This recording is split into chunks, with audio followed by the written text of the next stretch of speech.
Adam is the youngest tenured professor at Wharton, the author of the business bestseller Give and Take, and the leading expert on pro-social worker motivation and helping and giving behaviors. Adam, welcome. Thank you, Eric. You know, you have a reputation that's kind of hard to live up to. You are basically the nicest guy in business. The lead to the story about you in the New York Times Magazine kind of represented you as, you know, a cross between Mother Teresa and the Energizer Bunny.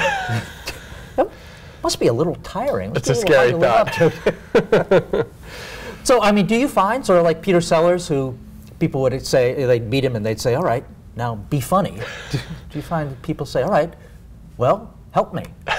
That has happened to a surprising degree.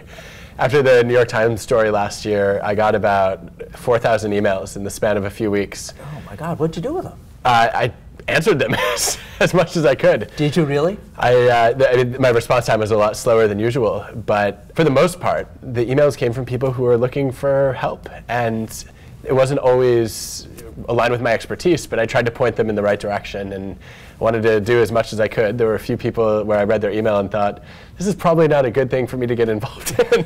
But so what kind of help were you able to give? And how could, you really are the Energizer Bunny. How could you do that for 4,000 emails? I have a hard time getting through my inbox, and I'm sure a lot of the listeners at Inc.com have the same problem. It was a slow process, but a lot of the requests were very similar. So I heard from at least 1,000 people who were wanting career advice.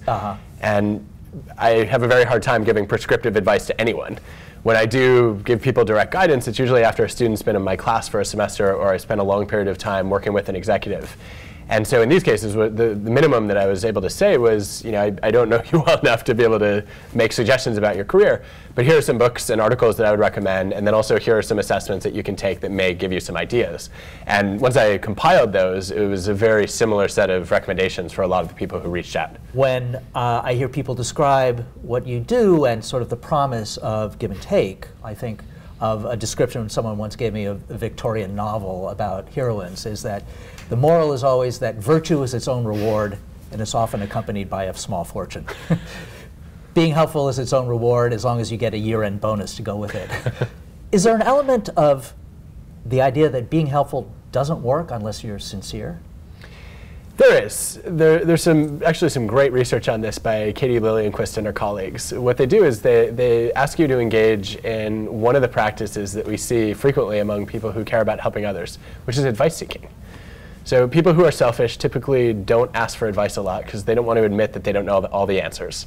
People who are other-oriented and who are genuinely interested in learning from others are much more likely to open up and say, you know, Eric, I know you've really been successful in this domain. I'd love your recommendation on how to proceed here. And in doing that, it turns out that you only get good advice and support from people that you're sincerely interested in the opinions of.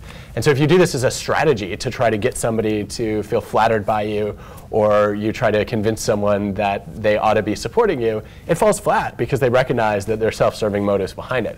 But when you sit down and genuinely ask for somebody's input and recommendations, they often will then step up and support you because you're showing that you do take an interest in other people.